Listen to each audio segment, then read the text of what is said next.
কলকাতা আন্তর্জাতিক চলচ্চিত্র উৎসব কথাটা বললেই একসাথে অনেকগুলো নস্টালজিয়া এসে ভিড় করে। নন্দন চত্বরের এই উৎসবের দিনে কলকাতায় এসে যেন মিলিত হয় সারা বিশ্ব। 30তম কলকাতা চলচ্চিত্র উৎসবও তার ব্যতিক্রম নয়। International federation of producers association বা IFPর সহযোগিতায় ভরা চাঁদের হাটে শুরু হয়ে গেল 4 থেকে 11 ডিসেম্বর ব্যাপী বিশ্ব চলচ্চিত্রের এই গালা ইভেন্ট।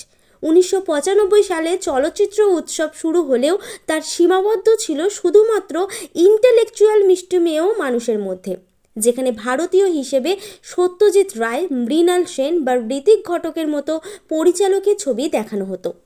2011 সালে ক্ষমতায় আসার পর তৃণমূল কংগ্রেস সরকার এবং বেশি করে মুখ্যমন্ত্রী মমতা বন্দ্যোপাধ্যায়ের নিজস্ব চেষ্টায় জনসাধারণের জন্য দ্বার খুলে যায় কলকাতা চলচ্চিত্র উৎসবের। এই দিন এই অনুষ্ঠানে উপস্থিত ছিলেন সত্যঘন সিনহা থেকে সৌরভ গাঙ্গুলি, জুন মালিয়া থেকে যিশু সেনগুপ্ত, দেব থেকে রুক্মিণী, প্রায় সকলেই।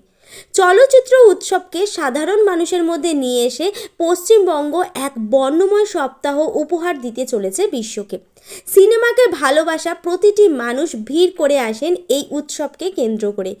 বিখ্যাত ইনোগ্রেশনের পরেও যেখানে রীতিমতো ডিনার পার্টি চলতে থাকে। ডিনার পার্টিতে উপচে পড়া সুন্দরীদের ভিড়ে আমরা দেখতে পাই লাভলি মৈত্র, রচনা ব্যানার্জি, তৃণা সাহা, সন্দীপ্তা থেকে শুরু করে প্রায় সকলকেই।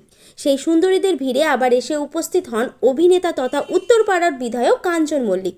সব মিলিয়ে জমজমাট উদ্বোধনের মাধ্যমেই শুরু হয়ে গেল কলকাতা সিনেমার এই মিলন মেলা। কলকাতা আন্তর্জাতিক চলচ্চিত্র উৎসব বা KIFF এর প্রতিদিনের হাঁড়ির খবর 7 তাড়াতাড়ি আপনাদের কাছে পৌঁছে দিতে বদ্ধপরিকর টাইমলাইন ক্রিয়েশন।